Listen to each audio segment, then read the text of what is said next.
Oke, Assalamualaikum warahmatullahi wabarakatuh. Untuk pertemuan ke-10 kali ini, kita menggabungkan yang pertemuan sebelumnya tentang klasifikasi tanah.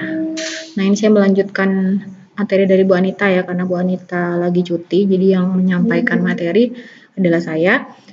Terkait dengan klasifikasi tanah, ada sistem klasifikasi yang perlu kita ketahui. Yang pertama, klasifikasi berdasarkan pemakaian menggunakan ASHTO, kemudian juga menggunakan Unified, mana perbandingannya ASHTO dan Unified nanti ada di belakang ya. Kemudian ada klasifikasi tanah itu berdasarkan tekstur, berdasarkan pemakaian dan berdasarkan tekstur. Nah, ini adalah sistem klasifikasi tanah. Sistem pengaturan beberapa jenis tanah yang berbeda-beda tapi bersifat serupa ke dalam kelompok atau subkelompok berdasarkan pemakaiannya. Jadi itu ya tentang klasifikasi tanah yang pertama. Kemudian klasifikasi dalam sistem klasifikasi tanah juga menjelaskan secara singkat sifat-sifat umum tanah yang bervariasi tanpa penjelasan yang rinci.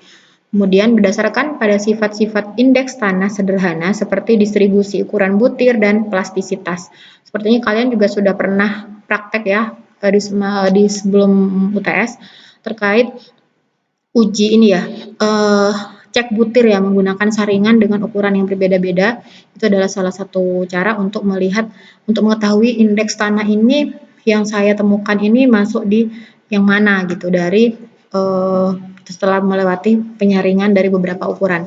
Kemudian jenis dan sifat tanah bervariasi. Hal ini ditentukan oleh yang pertama perbandingan banyaknya fraksi-fraksi seperti misalnya ada kerikil di situ, pasir, lanau dan lempung dan atau juga berdasarkan teksturnya.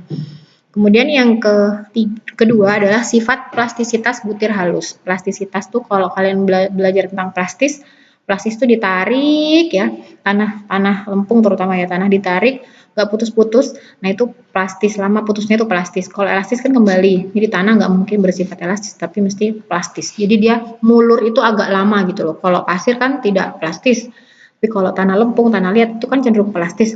Ketika kalian tarik, dia nggak langsung putus gitu ya, sama ketika kita belajar di tekban ya, ada seperti itu. Kemudian ini adalah klasifikasi berdasarkan tekstur. Tekstur tanah mencerminkan keadaan permukaan tanah. Dipengaruhi oleh ukuran tiap-tiap butir yang ada di dalam tanah. Nah, kalau tanah asli biasanya campuran dari butir-butir yang berukuran berbeda-beda. Kelompok tanah itu ada kerikil, pasir, lanau, dan lempung. Nanti anak jam 1.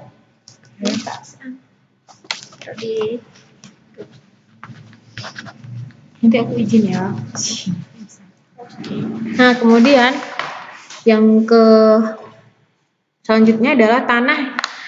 Ini contohnya ya, kelompok tanah, ada kelompok tanah kerikil, pasir, lanau, dan lempung. Tanah diberi nama atas dasar komponen utama yang dikandungnya, misal lempung berpasir, sandy clay, lempung berlanau, silty clay gitu ya. Dan kemudian Departemen Pertanian Amerika USDA itu mengembangkan sistem klasifikasi berdasarkan pada ukuran batas dari butiran tanah. Nah, kelompok tanah berdasarkan diameter butir ini ditentukan berdasarkan diameter butiran dalam satuan milimeter ya. Pasir itu yang butiran diameter butirnya itu 2 sampai 0,05 mm. Kemudian yang lanau 0,05 sampai 0,002 mm. Kemudian yang lempung kurang dari 0,002 mm. Nah, klasifikasi ini berdasarkan tekstur tanah oleh Departemen Pertanian Amerika Serikat, USDA. Nah, ini kalian bisa lihat dari sini. Ini persentase lempungnya, ini persentase lanaunya, ini persentase pasirnya. Misal ada sebuah titik di sini ya, kita tentukan titik. Misalnya kalau kita tarik garis di sini, maka persentase pasir misalnya ketahuan misalnya ya dari hasil pengecekan persentase pasir adalah 30%. Persentase pasir dari total yang kalian cek, dari total tanah yang kalian timbang itu misalnya persentase pasirnya adalah 30% gitu ya, 30 misalnya 30, jadi tarik 30 di sini. Kemudian persentase lanaunya persentase lanaunya 70, di sini kan 70, 30 gitu ya. Terus persentase apa lagi tadi?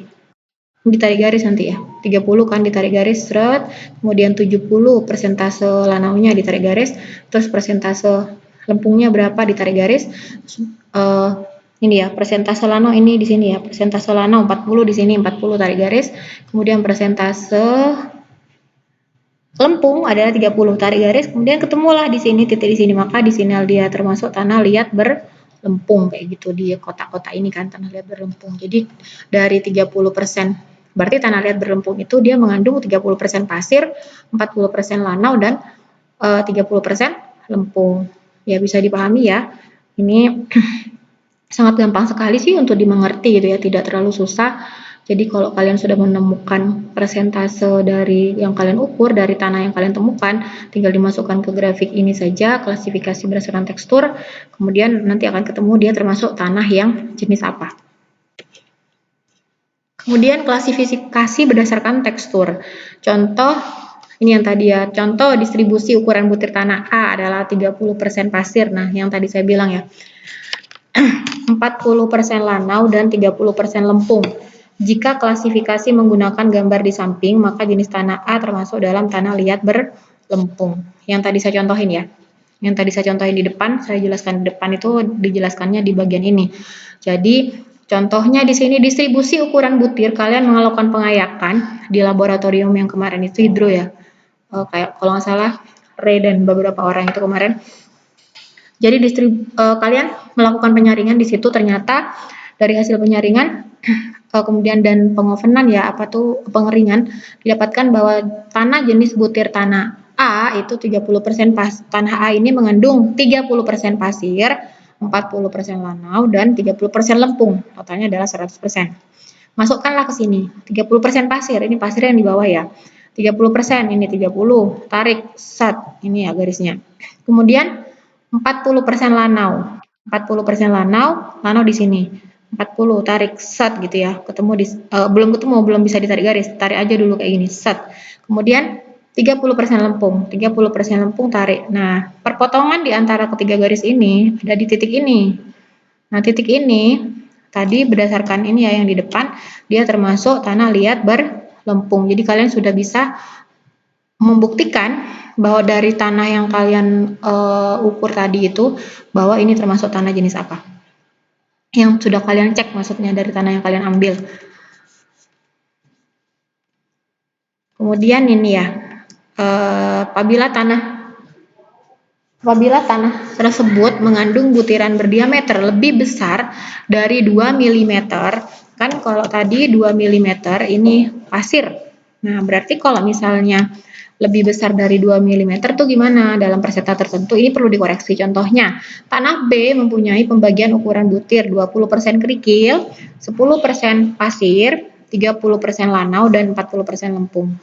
4, 7, 8, 9, 10, 10, 100 ya. Nah, karena yang lebih besar ukurannya yang melewati batas ini kan kerikil di atas 2 mm. Di atas 2 mm diameternya. Jadi nanti ini yang 20% kerikil dimasukkan ke sini. 100 dikurangi 20. Jadi ini pasir ya. 10 kali 100. 10 kali 100 itu apa? Ini 10%. 10 kali 100 dibagi, total kan 100. 100 dikurangi 20%. Jadi 100 dikurangi 20 sama dengan 12,5%. Jadi pasirnya 12,5%. Lanaunya berapa? Lanaunya 30 dikali 100 per 100 dikurangi 20. 20 tadi yang kerikil yang tidak masuk di bagian klasifikasi USDA. Jadi ketemulah angka 37,5%. Kemudian yang lempung, berapa lempung? 40%. 40 kali 100 dibagi, kemudian ini totalnya adalah 100. 100 kurangi yang kerikil, yang di luar klasifikasi. Kurangi 20, muncullah angka 50%. Setelah itu, kita masukkan ke grafik ini, kita masukkan ke klasifikasi berdasarkan USDA tadi. Persentase pasir berapa? 12,5. Mana 12,5? Di sinilah ya, di sekitar sini 12,5. Mana 12,5? Pasir 12,5. Tarik garis dah di antara ini, berarti di sinilah garisnya ya. tarik garis, terus kemudian lanaunya 37,5. Di sini 37 berarti di sini ya. 37 di sini. Terus lempung 50% di sini. Berarti nanti garisnya itu di sini sebenarnya, ini enggak ada ya. Coba kalian nanti dibikin ya seperti ini ya, yang kelas yang soal ini kalian masukkan di kalian latihan soal, terus dimasukkan mana tadi posisi yang 12,5 kan harusnya di sini nih 12,5 sini ya 12,5, terus 37-nya juga di sini 37,5, lalu kemudian 50% lempung juga di sini. Jadi posisi itu nanti itu di sini sebenarnya posisinya itu ya, posisi di titik ini. Harusnya posisinya di titik ini, jadi lempung gitu. Nah, ini klasifikasi berdasarkan pemakaian. Kalau tadi berdasarkan tekstur, kalian saringan itu ya tadi ya. Kalau ini berdasarkan pemakaian, jadi jumlah dan jenis mineral lempung akan mempengaruhi sifat fisis tanah. Ya, mineral yang ada dalam tanah itu akan mempengaruhi sifat fisis tanah, dan ini akan menentukan perhitungan sifat plastisitas tanah tersebut. Nah, kemudian hadirlah untuk memenuhi ini semua, hadirlah sistem klasifikasi yang memperhitungkan distribusi ukuran butir dan batas-batas Apter-Berg, yaitu sistem klasifikasi ASHTO dan sistem klasifikasi Unified. Nah, ini. Ini tanah ASHTO ya, tanah diklasifikasikan dalam 7 kelompok besar, yaitu A1 sampai dengan A7. Jadi kalian bisa lihat di buku buku tanah ya, mekanika tanah itu di buku saya di ruang baca. Ini A1, A2, A3, A2, A3, A4, A5, A6 sampai A7. A1, A2, A3 tanah ini adalah contoh tanah berputir di mana 35% atau kurang dari jumlah butiran tanah tersebut itu lolos ayakan nomor 200. Jadi kurang dari 35% tanah tersebut lolos ayakan nomor 200. Nah, gimana tahu nomor ayakan di lab ada? Saya lupa di lab itu ada nomor ayakan berapa. Kayaknya ada 4 nomor ya, ada 4 ayakan itu dengan nomor yang berbeda-beda. Kemudian, sedangkan yang A4, A5, A6, A7 lebih dari 35% butirannya itu lolos ayakan nomor 200. Kalau yang ini kurang dari 35%, lolos ayakan nomor 200, sedangkan masuk di kriteria atau klasifikasi A4, A5, A6 jika lolosnya yang lolos ayakan 200 lebih dari 35%. Begitu. Itu termasuk lempung dan lanau nanti. Nah, klasifikasi berdasarkan pemakaian yang pertama ini ASHTO tadi, sistem klasifikasi ini didasarkan pada kriteria berikut. Yang pertama ukuran butir. Jadi kalau kerikil itu berdasarkan sistem ASHTO ini, kerikil itu lolos ayakan berdiameter 75 mm dan yang tertahan pada ayakan nomor 20. Jadi yang lolos ayakan diameter 75 mm dan yang tertahan pada ayakan nomor 20, 2 mm. Kemudian sedangkan pasir itu yang lolos ayakan nomor 10, 2 mm dan yang tertahan pada ayakan nomor 200, 0,075 mm diameternya. Sedangkan lano dan lempung, dia yang lolos ayakan nomor 200 itu dikatakan lempung. Itu dari segi ukuran butir. Kemudian bagaimana dari segi plastisitas? Dari segi plastisitas, nama berlanau itu kan ada lanau lempung. Nah, lanau itu bila bagian halus tanah memiliki indeks plastisitas 10 atau kurang. Sedangkan lempung bila bagian halus tanah mempunyai indeks plastisitas 11 atau lebih. Jadi lebih besar, lebih ulet gitu ya, lebih tarikannya lebih plastis lah. Apabila batuan lebih dari 75 mm, diameternya lebih dari 70 mm ditemukan pada contoh tanah, maka harus dikeluarkan. Tetapi persentase batuan dikeluarkan itu harus dicatat. Misalnya tadi seperti yang lewat dari 7 meter, misalnya dia 80 mm diameternya, ya udah dikeluarkan tapi dicatat dia persentasenya berapa. Oke, lanjut. Nah,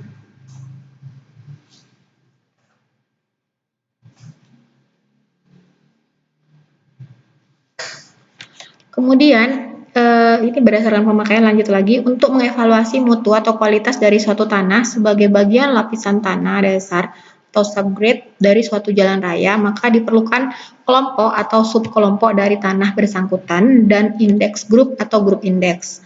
Harga GI atau grup indeks atau indeks grup ini di dalam tanda kurung setelah nama kelompok atau subkelompok tanah yang bersangkutan.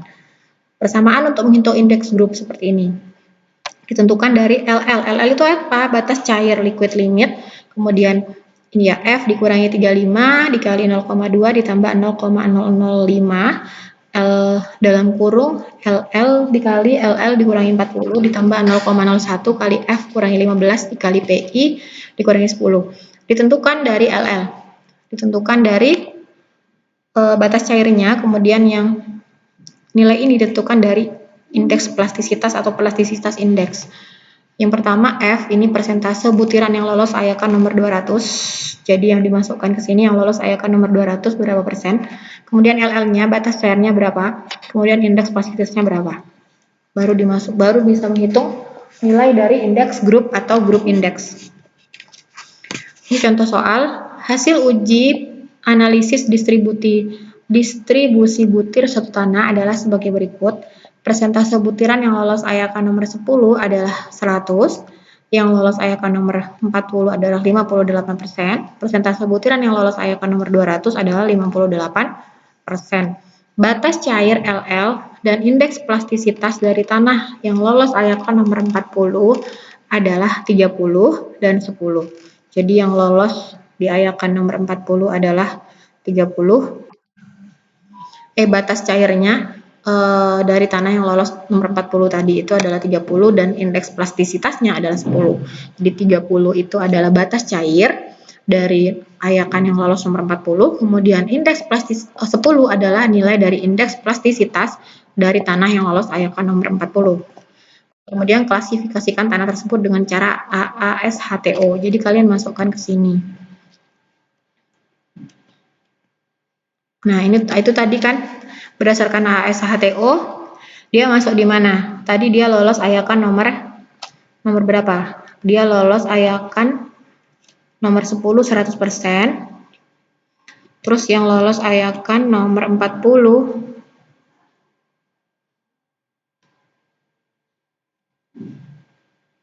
ini ya persentase ya.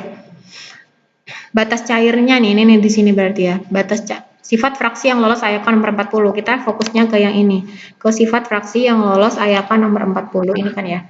Yang lolos ayakan nomor 40, dia nilainya maksimal, dia nilainya tadi berapa? 4. Dia nilainya adalah 30, itu batas cair, kemudian plastisitasnya 10. Nah, kita lihat di sini. Berarti dia masuk yang ini kan, maksimal 40, terus kemudian indeks, oh belum, yang nomor 200 berapa yang lolos nomor 200? Yang lolos nomor 200 adalah 58%. Kalau 58% berarti masuk di sini minimal 36. Kan dia 58 ya lolos ayakan 200, berarti minimal 36. Batas cairnya tadi 30 berarti masuk di sini. Kemudian indeks plastisitas 10 berarti masuk di sini. Berarti dia masuk di A4, klasifikasi A4. Ini sudah ya. Jawabannya adalah klasifikasi tanahnya termasuk A4. Bisa dipahami ya. Nanti silakan diulang-ulang lagi, dicek-cek lagi. Ini sudah direkam ya. Kalian cek ulang caranya mengetahuinya tadi seperti apa, seperti yang tadi. Jadi kembali ke sini, dicek di tabel ini. Sifat yang lolos ayakan nomor 40 sudah ada ketentuan tadi di situ, yang nomor 12 mana gitu.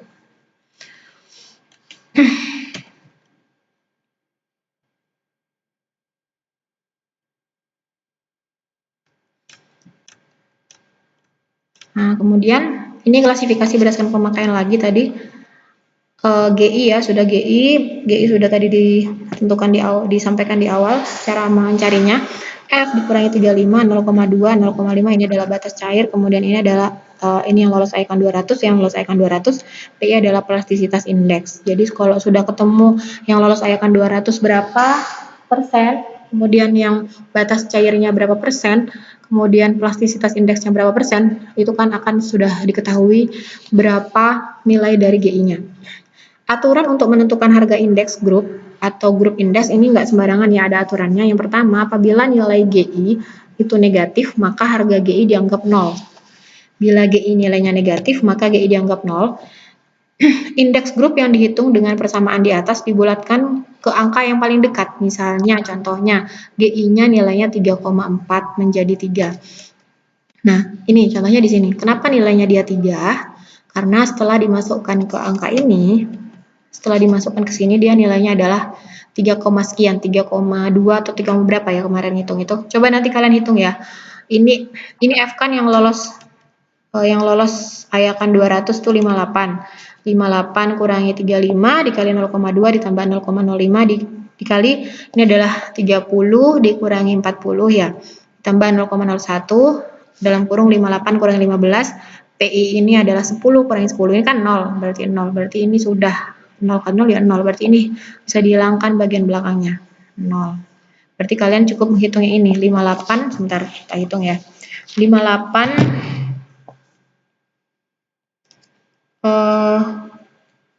58 dikurangi 35, kemudian setelah itu 23 ya, 30 dikurangi 40 kan minus 10 tuh, minus 10 dikali 0,005 min 0,05 ditambah 0,2 0,15 dikali 23, jawabannya adalah 3,45. jadi jawabannya ini tadi adalah 3,45. nilai GI-nya itu adalah 3,45. Kenapa?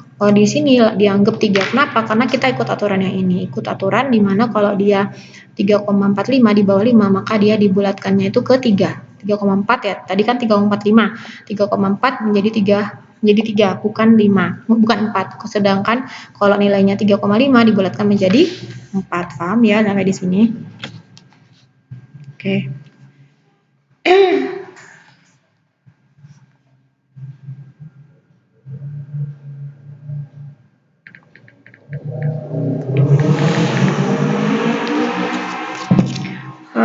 Indeks grup untuk tanah kelompok A1 ini ya, tidak ada batas untuk indeks grup. Kemudian indeks grup untuk tanah kelompok A1A, A1B, A2, A4, A25, A3 selalu 0. Ini yang karena tadi berarti nilainya itu negatif, makanya selalu 0 ya. Kalian nanti lihat lagi yang bagian ini. Lihat lagi yang bagian ini. Ya. Untuk tanah dengan kelompok A26, A2, A7 hanya bagian indeks grup untuk PI saja yang digunakan, yaitu GI 0,01, F15, PI 10. Ini yang unified berdasarkan pemakaian. Nah, kalau sistem ini, kalau tadi AS HTO, yang unified ini sistem dikelompokkan mengelompokkan tanah itu ke dalam 2 kelompok besar. Yang pertama tanah berbutir kasar, coarse grain soil, yaitu tanah berkerikil dan pasir di mana kurang dari 50% berat total adalah contoh tanah lolos ayakan nomor 200. Simbol dari kelompok ini dimulai dengan huruf G atau S. Ini ya, tanah kerikil dan pasir di mana kurang dari 50% berat total. Tanah berkerikil dan pasir di mana kurang dari 50% berat total. Contoh tanah lolos ayakan 200. Jadi kurang dari 50% yang lolos ayakan 200. Simbol dari kelompok ini dimulai dengan huruf G atau S. G untuk kerikil, tanah berkerikil gravel, sedangkan S itu untuk pasir. Jadi ini kalau yang tadi SHTO kan lebih kecil gitu ya ukurannya. Sedangkan yang berdasarkan SHTO itu pengelompokannya itu SHTO berdasarkan ukuran butir nomor sekian. Kalau ini langsung butir kasar, butir halus gitu bedanya. Unified itu langsung dikelompokkannya butir kasar, butir halus. Butir kasar ada apa? Ada kerikil, ada pasir. Kemudian yang butir halus, fine grain soil, tanah di mana lebih dari 50%, tanahnya itu lolos ayakan 200.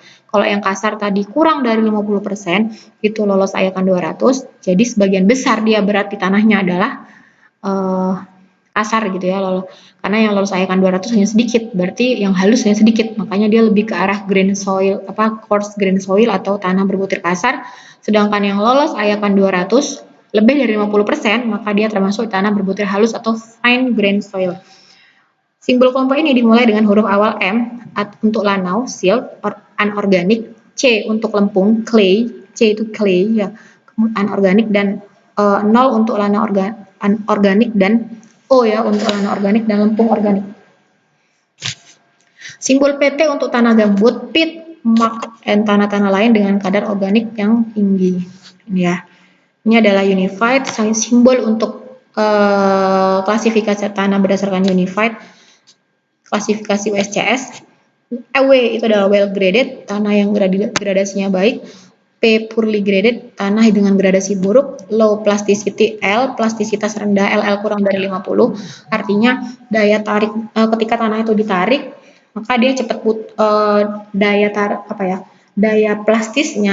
daya plastisnya itu enggak terlalu besar, enggak terlalu bertahan lama. Sedangkan yang high plasticity, plastisitas tinggi, LL lebih dari 50, maka dia tuh yang lebih lama gitu loh, enggak cepat putus. Itu yang disebut dengan plastisitas di situ.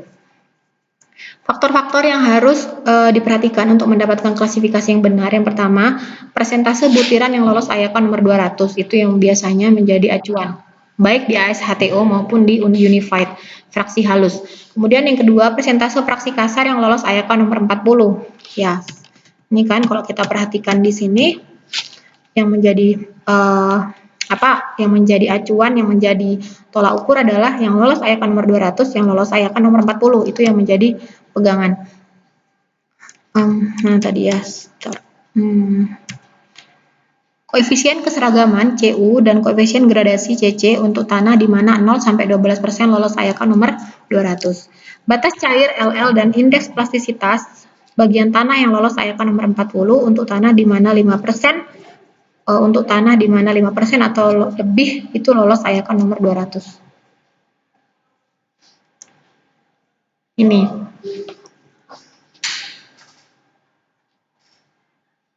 Bila persentase butiran yang lolos IACA nomor 200 5-12%, simbol ganda seperti GWGM, well graded itu diperlukan. Klasifikasi tanah berbutir halus dengan simbol ML, CL, OH, MH, CH, dan OH didapat dengan cara menggambar batas cair dan indeks plastisitas tanah yang bersangkutan pada bagan plastisitas seperti tabel 3.2 ini ya. Ini tabel 3.2-nya. Batas cairnya 40, kemudian ini indeks plastisitasnya berapa. Nah, dicek di sini ya. Kan ada tulisan GWCP, nanti tanah yang saya cek ini masuk mana ya gitu. Nama urutannya, lano, anorganik, ada di sini semua. Berdasarkan nilainya nanti dia masuk yang mana, sehingga nanti tahu kodenya itu masuk yang mana ini gitu. Garis diagonal pada plastisitas dinamakan garis A dan diberi persamaan PI 0,73 dikali LL dikurangi 20. Oke. Nah, ini soalnya silakan dikerjakan. Dari hasil uji analisis distribusi butir suatu tanah adalah sebagai berikut. Persentase butiran yang lolos IACA nomor 10 sekian, 58 sekian, 200 sekian. Batas cair dan indeks plastisitasnya adalah sekian dan sekian. Klasifikasi tanah tersebut dengan cara unified. Nah, kalau tadi kan kita berdasarkan cara ASHTO, sekarang coba kerjakan dengan menggunakan cara unified. Nanti saya SS, silakan dikerjakan. Nah, untuk perbandingan sistem ASHTO dengan sistem unified, ASHTO berdasarkan pada tekstur dan plastisitas tanah membagi dalam dua kategori, berbutir kasar dan coarse grain. Berbutir halus, ini nanti dibahas di pertemuan selanjutnya ya, silakan kerjakan, nanti dipresentasikan di pertemuan selanjutnya penjelasannya.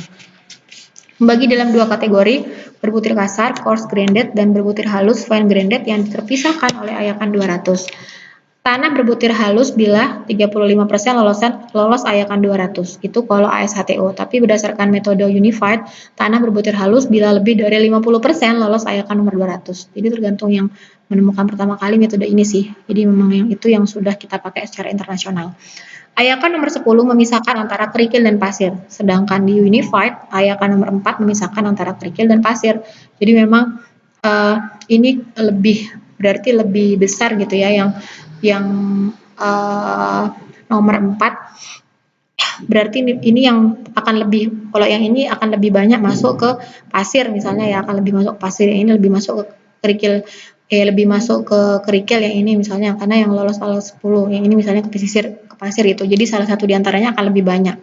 Tidak memisahkan tanah berkerikil dan pasir. Kalau yang unified, tanah berkerikil dan berpasir dipisahkan dengan jelas. Kemudian ASHTO tidak memberikan tempat untuk tanah organik, sedangkan unified klasifikasi tanah organik itu ada yang tadi OL, OH, PT, itu yang tadi dijelaskan di awal. Oke.